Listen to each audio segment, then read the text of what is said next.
여러분들 대변 이식이라는 말 좀 들어보신 적이 있습니까? 뭐 이식이라는 말이야 뭐 익숙하게 알고 계실 겁니다. 뭐 이 장기 이식요, 뭐 콩팥 이식이든지 간 이식이든지 뭐 그런 얘기를 하지 않습니까? 요즘 이식 하다가 요즘 남의 대변까지 받는 시대가 됐습니다. 왜 대변을 받는가 하면은 이 대변 속에 살고 있는 어떤 균을 이 필요로 해서 내가 받겠다 그런 것입니다.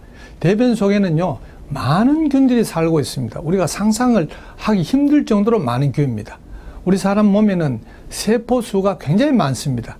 그 수가 한 60조 개 정도 됩니다. 대단히 많죠. 예, 저는 조라는 얘기를 하면은 들으면은 상상이 좀 잘 안 됩니다. 그렇게 큰 숫자지요.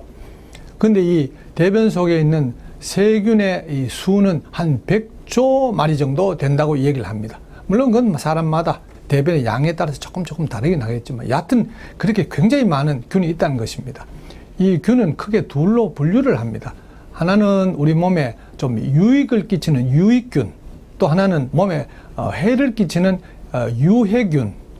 어떤 분들은, 어떤 전문가들은 그 중간, 이것도 아니고 저것도 아닌 중간쯤 되는 어떤 균들도 있다. 그래서 중립균이라는 말을 쓰기도 합니다만은 여하튼 몸에 도움이 되는 것, 이건 많을수록 좋고, 유해균, 이거는 적으면 적을수록 좋습니다. 근데 이 둘은 합쳐서 일정합니다. 무슨 얘기냐 하면은 유해균이 많으면은 유익균은 그만큼 줄어들고, 유익균이 많으면은 유해균은 그만큼 줄어듭니다. 그래서 바람직하기는 유익균을 많이 하고 유해균은 조금 줄어들게 하고, 이렇게 해서 우리가 건강하게 살아가야 되는 것입니다. 근데 남의 대변을 받는다는 것은 이 남의 대장 안에 들어있는 유익균을 좀 받겠다는 겁니다. 본래 자기 몸에도 유익균이 다 있었습니다. 근데 잘못해가지고 유익균이 많이 줄어들고 죽어버렸다는 것입니다.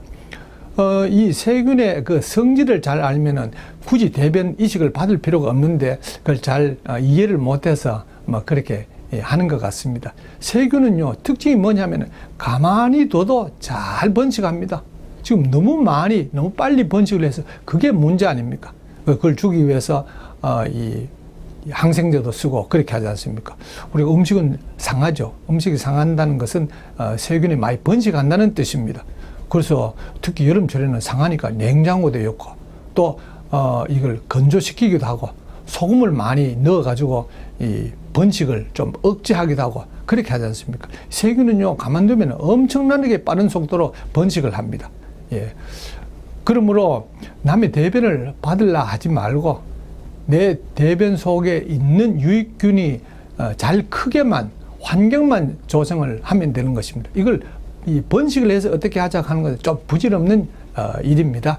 근데 이 균의 성질을 잘 알면은 어떻게 하면은 내 몸 속에 있는 유익균을 잘 번식을 시킬까 하는 것은 아주 간단한 문제입니다. 그 왜 이런 이 대변 이식을 받으려고 하는가 하면요, 이 대변에 유해균이 많고 유익균이 줄어들면 여러 가지 문제가 생깁니다. 그 유익균은 어떤 몸에 좋은 역할을 하는가 하면은 몸에서 대장을 좀 안정시켜 줍니다. 다시 말하면은 유해균을 많이 억제하니까 유익균이 그만큼 대장을 안정시켜 주는 것이죠. 만약에 이게 이 대장이 안정이 안 되면은 예를 들어서 속이 아프다든지 대변을 자주 본다든지 대변에 뭐 설사를 한다든지 이런 문제가 생기기 때문에 그렇습니다. 그리고 유익균은 우리 몸에 어떤 필요한 물질을 만들어서 사람에게 제공해 줍니다. 예를 들면은 비타민 K, 그리고 비타민 B12, 이런 건 우리 사람 몸에 필요한데 이 세균이 우리에게 그것을 만들어서 제공해 주니까 아주 도움이 되는 것이죠. 이 대변 이식을 받으려고 하는 그런 경향이 생길 정도로 우리 사람이 스스로 대변을 관리를 잘 못하고 있다는 것입니다.